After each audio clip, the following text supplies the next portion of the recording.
Hello chaps! So this video is going to be a little bit different from the usual. I'm fucking loving Space Marine 2, it's so fucking good. I am a massive 40k nerd. I know way too much useless information about the lore in this universe. And one thing that I've really liked about this game so far is the classes online and how they reflect the lore. Being a lore nerd, these classes reflect lore very well in their playstyles. So this video, I'm going to briefly go over each class, their respective playstyles, and how each of their playstyles fit to the lore. This is also to help you if you're just jumping on the game, or if you're looking at getting the game. I know there's a lot of people buying it at the moment, it's like the most bought game on Steam at the moment. This is to help you decide which class may fit your playstyle most, or maybe you've been playing a class you're not too sure on if you're playing them right. Maybe this will open your eyes to a different style of play. If you want to see full in-depth guides on all the classes, on how I play them, how you should be playing them if you're going to play to the strengths and play them as they're supposed to be played, let me know below, and yeah, we'll crack on with the first one. Okay, so we'll do this in class order.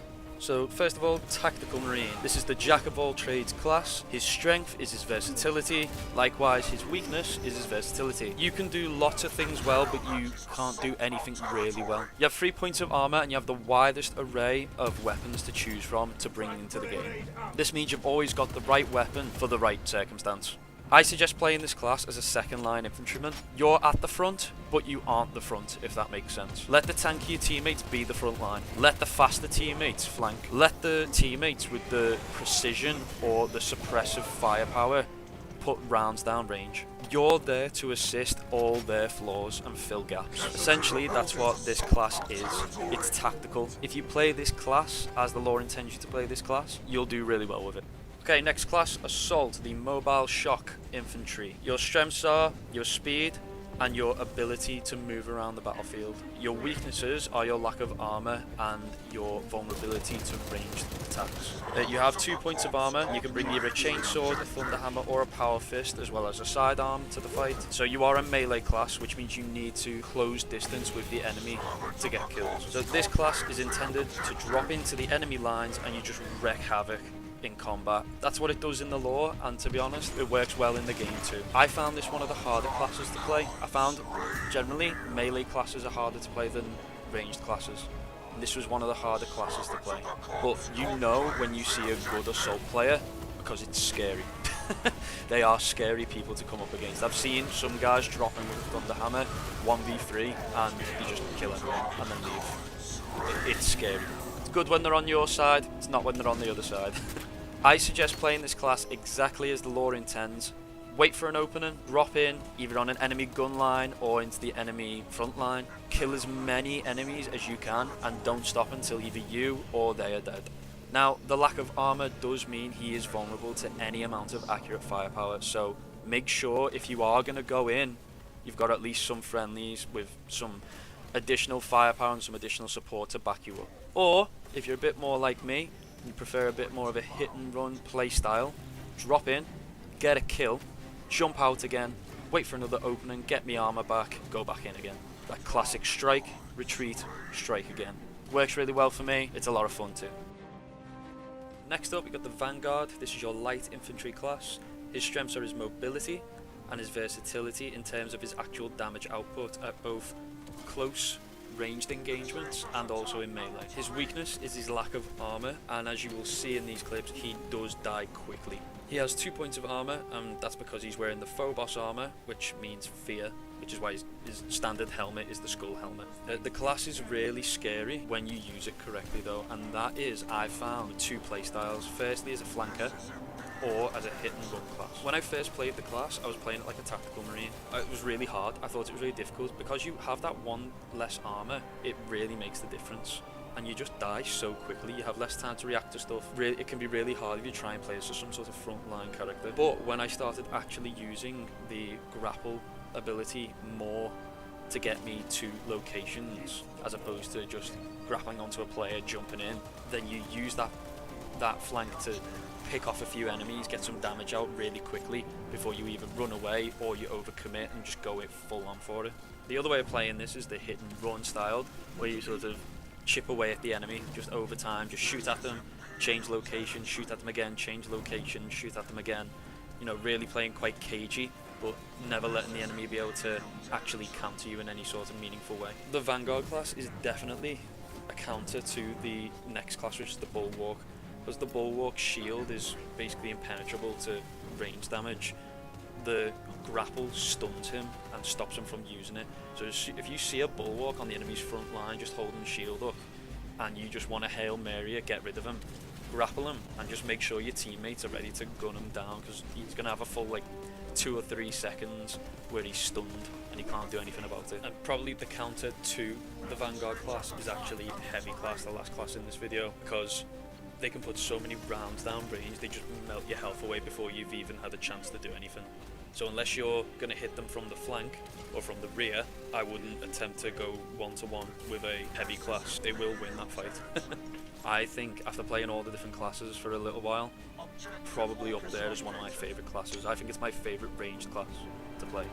Okay, next up is the Bulwark class. You are the front line. That's the best way to describe this class. The strengths are the heavy armor and your shield, which is basically impervious to almost all light, small arms fire and melee damage.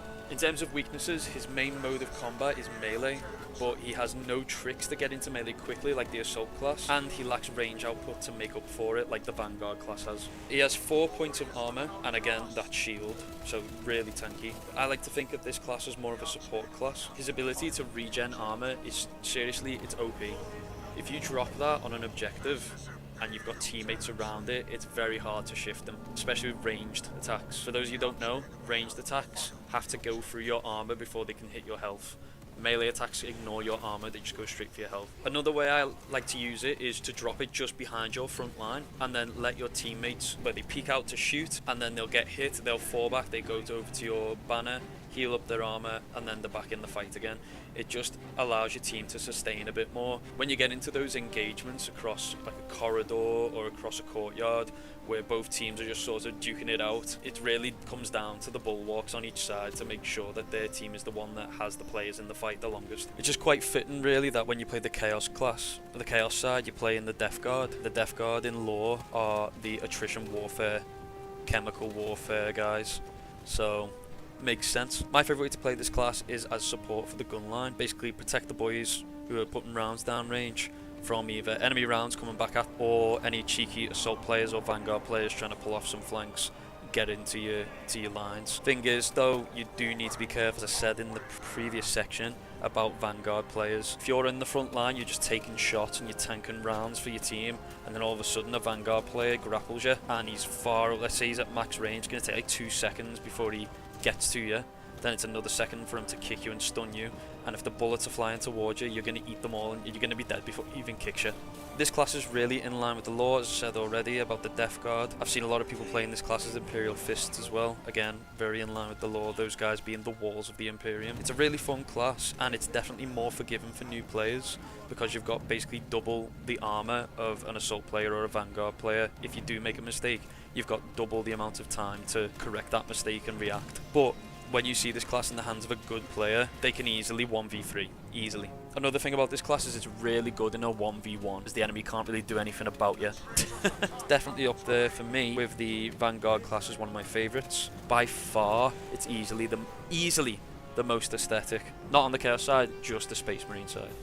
Okay, the next class is the Sniper class. This is a precision long-ranged fighter or a sneaky saboteur, and I'll explain that in a sec. So the strengths of this class are their massive range and the massive range damage that they can put out, which is pretty obvious considering it's a sniper. Also, and it shouldn't be underrated, is their camo ability. Their weaknesses are their low armor and the fact that you don't really have a melee response to any sort of dedicated enemy melee threat. This can leave you quite isolated. It tends to be quite easy to isolate, which I'll come on to in a minute. So this class has 2 points of shield, like the Assault and the Vanguard, and you can either play the class with the starting sniper rifle, or with the bolt carbine, the Stalker bolter, or the las fusile when you level up. I would say there's 2 basic ways to play this class. First and most obvious is as a sniper. Sit back, get high up, get kills from afar. Pretty standard, pretty basic stuff, what everyone sort of expects and defaults to on this class.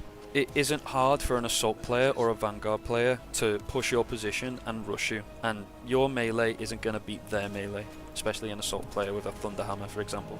The other way to play, and I'd argue is a more fun way of playing this class, is as a close quarters stealthy saboteur. I've tried this with the carbine and I've tried it with the sniper. Both kind of work. At the carbine, you're kind of forced to play this way. With the sniper, you've got a bit of flexibility. You can go backwards and forwards. So I think I prefer the sniper in that way. Essentially, you use your stealth to get yourself into a position where the enemy won't expect a sniper or someone with a carbine or a grenade to come from, or someone with a bolt pistol and blade, and you can catch the enemy off guard and you can get some easy kills doing that. It's very sort of close quarters, not what the enemy sort of expect from a sniper. Likewise, it's really good for getting you out of those sticky situations where once you have let off your sniper shot or your burst of bolt rounds or your grenade, or you started beating on them with your blade, you use your camo to get out of there again. It's a really fun class. Definitely give that second playstyle a go if you haven't. It's definitely harder, but for me personally, I thought it was way more rewarding than fun. And finally, we have the heavy class.